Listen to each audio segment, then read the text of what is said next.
Ndabasuhuje mu izina rya Yesu, mugira amahoro. Nitwa Reverend Hatangimana Dona, umupasitori mu itorero Anglikani, Diocese ya Shyira, Paruwasi ya Gakenke. Ndashaka ko tuganira ku ijambo ry'Imana dusanga mu rwandiko Pawulo yandikiye Abaroma, igice cya 2 duhereye ku murongo wa 6. Kuko Imana izitura umuntu wese ibikwiriye ibyo yakoze. Abashaka ubwiza n'icyubahiro no kudapfa babishakisha gukora ibyiza badacogora. Izabitura ubugingo buhoraho. Ariko abafite imitima ikunda kwirema ibice ntibumvire iby'ukuri, ahubwo bakumvira gukiranirwa, izabitura umujinya n'uburakari n'amakuba n'ibyago. Nibyo izateza umuntu wese ukora ibyaha, uhereye ku Myuda ukageza ku Mugiriki. Ariko ubwiza n'icyubahiro n'amahoro nibyo izitura umuntu wese ukora ibyiza, uhereye ku Muyuda ukageza ku Mugiriki, kuko Imana itarobanura abantu ku butoni. Abakora ibyaha bose batazi amategeko bazarimbuka badahowe amategeko, kandi abakoze ibyaha bose bazi amategeko bazacirwaho iteka ry'amategeko, kuko abumva gusa amategeko atari bo bakiranuka ku Mana, ahubwo abayumvira nibo bazatsindishirizwa nayo. Bavandimwe, nishimiye gusangira namwe uru rwandiko rwanditswe na Pawulo arwandikira itorero ry'i Roma. Itorero ry'i Roma rero ni itorero twakwita iry'abapagani muri kiriya gihe cya Pawulo, kuko hariho Abayuda, hakabaho Abagiriki n'andi matorero menshi, ariko ubwoko bwari ubw'Imana bwitwaga Abisirayeli. Abisirayeli muri kiriya gihe cyo kuza kwa Yesu rero, kubera gutatana no kutagaruka, kubera bari barajyanyweho iminyago, mu kugaruka ntabwo bwakunzwe kuvugwa cyane, havuzwe Abayuda rero, biri muri wa mugambi w'Imana kugira ngo agakiza kave mu muryango wa Yuda. Bavuge ngo intare yo mu muryango wa Yuda iranesheje igishitsi cyo kwa Dawidi. Rero uru rwandiko rwanditswe muri 57 nyuma y'ivuka rya Yesu.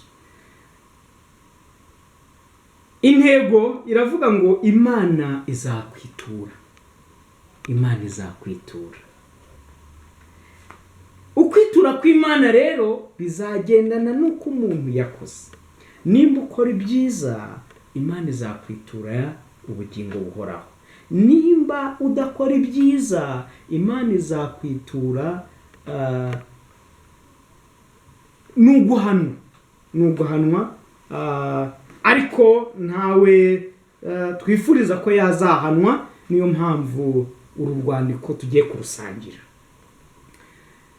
Umurongo wa 6 turavuga ngo kuko Imana izitura umuntu wese ibikwiriye ibyo yakoze. Kwitura ni ikintu kigendanye n'ibyo umuntu yakoze mbere.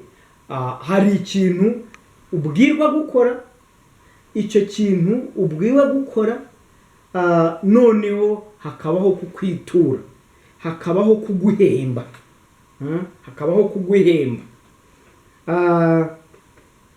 Umurongo wa 7 wavuga ngo abashaka ubwiza n'icyubahiro no kudapfa babishakisha gukora ibyiza badacogora, izabitura ubugingo buhoraho. ni ijambo ryiza cyane, ijambo ridukomeza, ijambo ritubwira ngo nimba mukora ibyiza, nimba mukora neza, ntimuzapfa. Kudapfa mvuga ntabwo ari uko utava muri uyu mubiri, ahubwo ni ukudapfa ku iteka ryose. Uko kudapfa ku iteka ryose rero, ikinyuranyo cyabyo ni ubugingo buhoraho. Urwandiko ni urwandiko rwiza, urwandiko rudutera ishyaka, urwandiko rudusubizamo imbaraga, rwasubizagamo imbaraga Abaroma. Pawulo ababwira ngo mukomere, mukore ibyiza, mukore neza, mwe gucogora, mwe gusubira inyuma, mwe kuva mu murongo, ahubwo mukomeze mwizere Imana.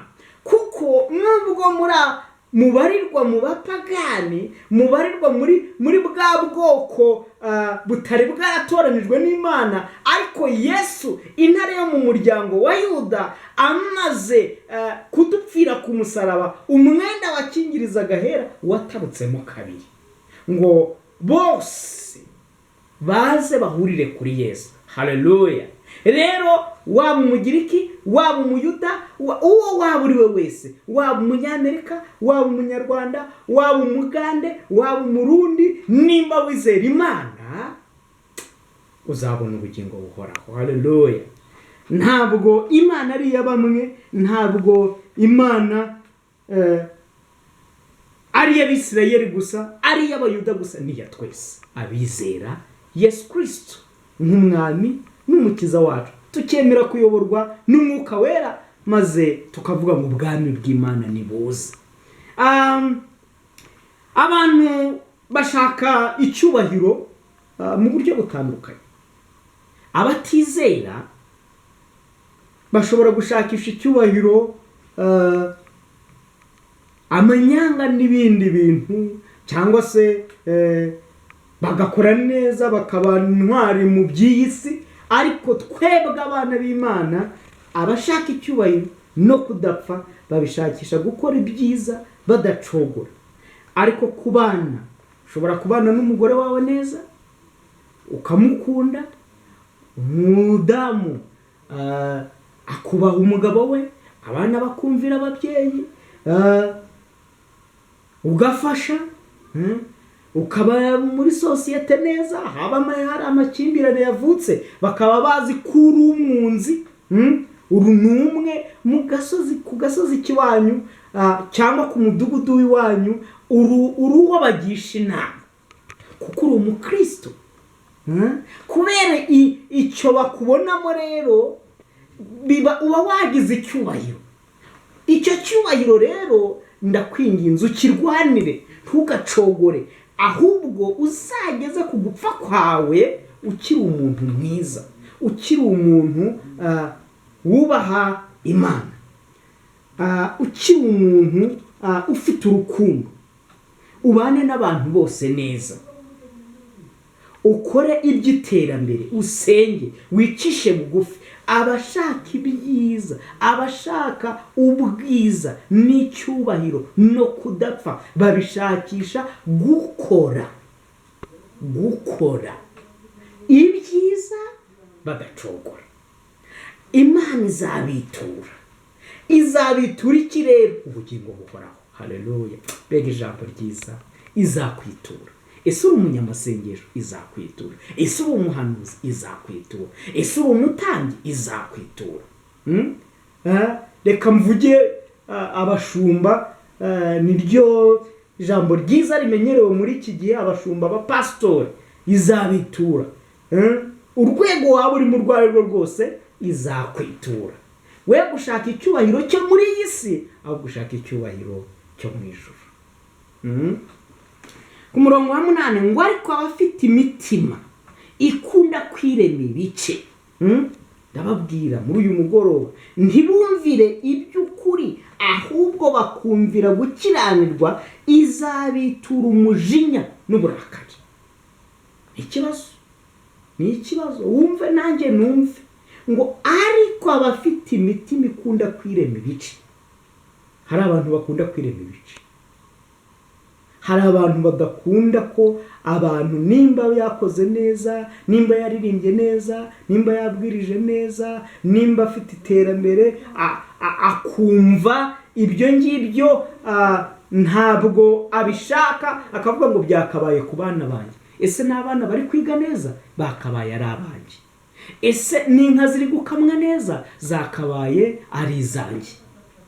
Ibyo bigatuma haba amashari mu miryango, ndetse niho yamaroza ava, niho yamijinya iva, bakajya kukubeshera, bakakurega mu nkiko. Rero ngo abo bakunda kwirema ibice, abo bakunda kugira umujinya, abo bakunda kugira amakimbirane,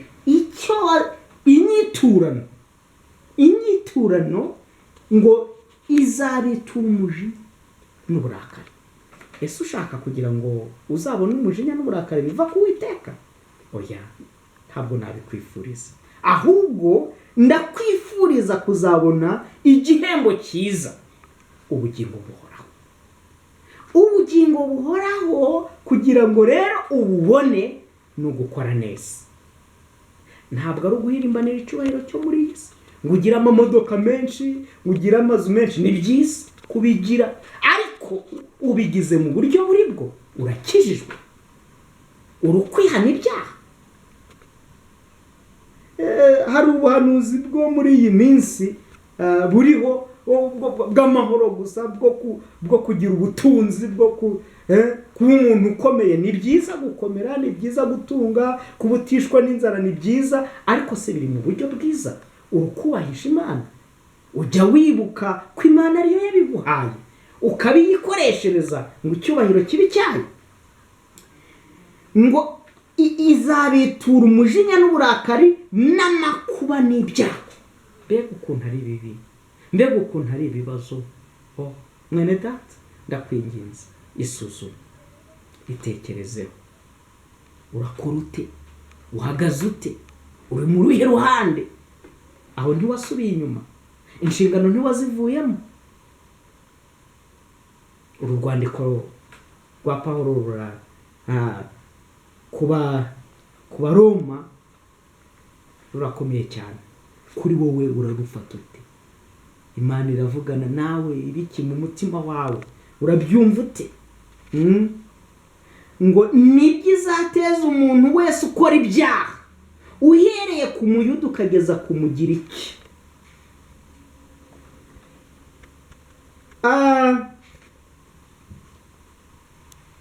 Ku murongo wa 21 w'uru rwandiko haravuga ngo, mbese wigisha abandi ntiwiyigisha? Ko uhana kwiba nawe ukiba, kuvuga ngo ntugasambane nawe usambana, ko wanga ibishushanyo bisengwa nawe ukanduza urusengero, ko wirata amategeko nawe ugayisha Imana kuyacumura, izina ry'Imana ritukwa mu bapagani ku bwanyu kuko byanditswe. Mbega urwandiko ruteye agahinda. Izina ry'Imana ritukwa mu bapagani ku bwanyu. Reka mbirinduke nanjye nitunga urutoki mvuge ngo nimba ntakora neza riratukwa mu bapagani no kubera njyewe. Wisuzume, nanjye nisuzume, kuko Imana izaduhemba, ariko izaduhemba bigendeye ku byo twakoze. Ndabinginze uyu mugoroba, kandi igihe cyari cyo cyose wakumvira iri jambo, ritume wisuzuma, tume wisuzuma, wisubireho. Nimba waraguye, usubire mu murongo. Jambo ry'Imana riravuga ngo, mbese umuntu yayoba inzira utazayigarukamo? Oya, Imana itazakwitura umujinya n'uburakari n'ibyago. Ngwino kwa Yesu, ngwino wemere Yesu, ngwino uvugane na Yesu. Haleluya. Yoborwa n'Umwuka Wera, senga, usengere n'abo bari gukora nabi, abo ingo ziri gusenyuka, ingo zigasenyuka zitarengeje amezi 3-2. Ni ibibazo birababaje. Dusenge maze Imana izatugororere kuko twakoze neza, twakoze imirimo myiza. Umurongo wa 10 ngo ari kubwiza n'icyubahiro n'amahoro n'ibyizitura umuntu wese ukora ibyiza, uhereye ku Muyuda ukageza ku Mugiriki. Haleluya. Amahoro n'icyubahiro izabitwitura. Mahoro hawe n'Imana, icyubahiro hawe n'Imana, ntawaki kwambura uko byamera kose. Ntawe nshaka ko aho ari nge nawe twibere mu mahoro y'Imana, mu cyubahiro cy'Imana. Haleluya. Kuba inyangamugayo, ukagira ishaka, ukagira urukundo, ugafasha, ugakora neza, ibyo bituma uba muri ya mahoro, bituma uba muri cya cyubahiro. Imana rero ntabwo irobanura abantu ku butoni, izatwitura ibikwiriye ibyo twakoze. Ndabinginze mwirinde kugira imitima inangiye. Uriyizi neza, uzi impano Imana yaguhaye, uzi aho wasubiye inyuma, uzi yewe ntaho uhagaze neza. Wirinde utagwa, nanjye nirinde ntagwa. Kuri uyu murongo wa 5 ndasubira inyuma. Kuri uyu murongo wa 5 ngo ariko kuko ufite umutima unangiwe utihana, wirindirije umujinya uzaba ku munsi w'uburakari, ubwo amateka y'ukuri y'Imana azahishurwa. Ibyo dukora byose, ibyo tuvuga byose, ibyo dutekereza byose, hari ibitabo byandikwamo. Ntacyo uzabesha, ntuzaha Imana ruswa, ntuzavuga ngo aha murambeshe gereka. Imana ntibesha, Imana ntirya ruswa. Rero ndakwinginze we kuba nk'abantu birengagiza, bijijisha, ahubwo iri jambo rigukangure. Reka dusoze dusoma mu gitabo cy'ubutumwa bwiza, Matayo igice cya 16 umurongo wa 27. Matayo igice cya 16 umurongo wa 27 haratubwira hati: kuko umwana w'umuntu azazana n'abamarayika be afite ubwiza bwa se, agahera ko yitura umuntu wese ibikwiriye ibyo yakoze. Ndababwira ukuri yuko muri aba bahagaze hano harimo bamwe batazapfa kugeza ubwo bazabona umwana w'umuntu aziye mu bwami bwe. Abatazapfa ni abatazapfa rwa rupfu rw'iteka ryose. Ntabwo iyo umukiranutsi apfuye tubyita gupfa, ubwo ni ukuruhuka, ni ugusinzira. Rero bene data, Yesu azagaruka, kandi nagaruka azazana n'abasirikari bo mu ijuru, abamarayika. Hari igihe ujya wumva bamwe bavuga ngo ibyo yaboneye ku isi ngo ntabwo yatinyuka kuzagaruka. Barabesha, barishuka. Yesu azagaruka, kandi ibyo ukora byose birandikwa. Ubwo byandikwa rero, ndakwinginze ibyanditswe bidahesheje Imana icyubahiro ihane, maze ukore neza, Imana izaguhembe ubugingo buhoraho, izakwiture ibikwiriye ibyo wakoze ariko byiza. Mwakoze, Imana iduhane umugisha, kandi njyewe nawe Imana izatwiture ubugingo buhoraho. Amen.